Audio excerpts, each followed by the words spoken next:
የአማራ ሚዲያ ኮርፖሬሽን አዲስ አበባ ስቱዲዮ በተለያዩ ቋንቋዎች አብሮነትን ለማጠናከር እየሰራ የሚገኘው ስራ የሚበረታታ መሆኑን የአማራ ክልል አፈጉባኤ ክብርት ፋንቱ ተስፋዬ ተናገሩ። ሚዲያው በቴክኖሎጂና በክህሎት ራሱን ለማዘመን በሚያደርገው ጉዞ ክልሉን የበኩሉን ድርሻ ይወጣልም ብለዋል። ኤልሳ ጎሽ ዝርዝር አላት። የአማራ ሚዲያ ኮርፖሬሽን የአማራን ሕዝብ ብሎም የኢትዮጵያን ባህልና እሴት ለማጠናከር ትኩረት ሰጥቶ እየሰራ ይገኛል። ተቋሙ በአዲስ አበባ ስቱዲዮ ዓለም አቀፍና ሀገረኛ ቋንቋዎችን በመጠቀም የማህበረሰቡን ባህልና ወግም እያስተዋወቀ ነው። ራሱን በቴክኖሎጂ ለማዘመንና ይበልጥ ተደራሽ ለመሆን የማስፋፊያ ግንባታዎችንም እያከናወነ ይገኛል። የአማራ ክልል ምክር ቤት አፈ ጉባኤ ክብርት ፋንቱ ተስፋዬና የምክር ቤቱ የሴቶች ህጻናት፣ ወጣቶችና ማህበራዊ ጉዳይ ቋሚ ኮሚቴ አባላትም በአዲስ አበባ በመገኘት አጠቃላይ የስቱዲዮ ግንባታውን ስራ ተመልክቷል። ክብርት አፈ ጉባኤ በጉብኝታቸው ወቅት በሰጡት ሀሳብ ሚዲያው በሁሉም አካባቢዎችና በተለያዩ ቋንቋዎች ተደራሽ ለመሆን እየሰራ ያለው ስራ የሚበረታታ ነው ብለዋል።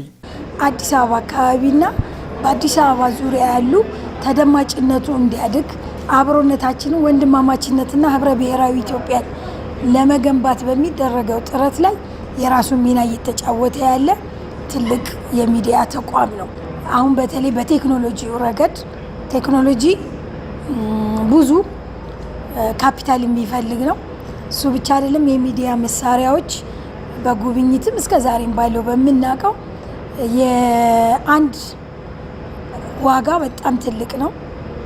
በየጊዜውም ደግሞ አፕዴት የሚደረጉ መሆኑ ጋር ተያይዞ የተጀማመሩ ለማልማት የሚደረገው ነገር ትልቅ ነው።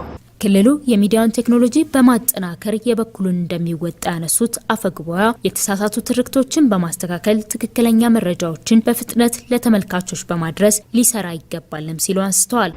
አሚኮ የተቋቋመው በዋነኛነት አማራ ክልል ይሁን እንጂ የሚሰራው ጥቅል ሁኔታው ህብረ ብሔራዊ አንድነታችንን ማጠናከር፣ አብሮነታችንን እንዴት እናዝልቀው የሚል ግንባታ ነው እየሰራ ያለውና ይህንን ስራ መደገፍ መቻል አለብን። መንግስት የመምራት ተገቢውን ራሱን እስከሚችል ድረስ ተገቢውን አቅም የፈቀደ ድጋፍ ማድረግ አለ። ለድጋፍ ግን እያንዳንዳችን ምንድን ነው አሁን ሚዲያ የሚፈልገው ነገር የሚለውን ደግሞ የማስረዳት ተቋሙ ላይ ያለ ነገር ነው። የሴቶች ህጻናት፣ ወጣቶች ቋሚ ኮሚቴ አባላትም አሚኮ በአዲስ አበባ ስቱዲዮ እያከናወናቸው ያሉ የማስፋፊያ ግንባታዎች የሚበረታቱ መሆናቸውን ጠቅሰዋል። ህዝብ ለህዝብ ትስስርን ለማጎልበት እየሰራ የሚገኘውን ስራ አጠናክሮ እንዲቀጥልም አሳስበዋል። በተለያየ ቋንቋ ማስተላለፋችሁ እርስ በርስ ትስስራችን እንዲዳብር ያደርጋል። ከሌሎች ብሔሮች ጋርም ያለን የእርስ በርስ መስተጋብር ጠንካራ እንዲሆን ያደርጋልና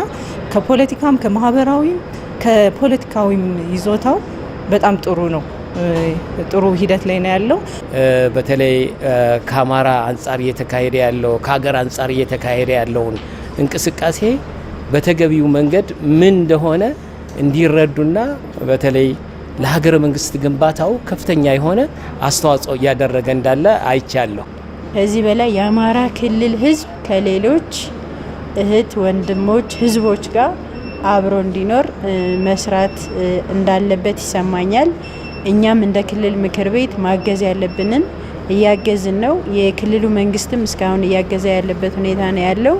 ከዚህም በላይ አግዞ እንዲሄድ ምንሰራቸው ስራዎች ይኖራሉ። የአማራ ሚዲያ ኮርፖሬሽን አዲስ አበባ ስቱዲዮ በአራት የትኩረት አቅጣጫዎች ላይ ማለትም የውስጥ ገቢ ማመንጨት፣ በተለያዩ ቋንቋዎች መረጃዎችን ተደራሽ በማድረግ የተሳሳቱ ትርክቶችን ለመለወጥና በአዲስ አበባ የሚገኙ ሀገራዊና አህጉራዊ ጉዳዮችን ሽፋን በመስጠት እየሰራ እንደሚገኝም ተጠቅሷል።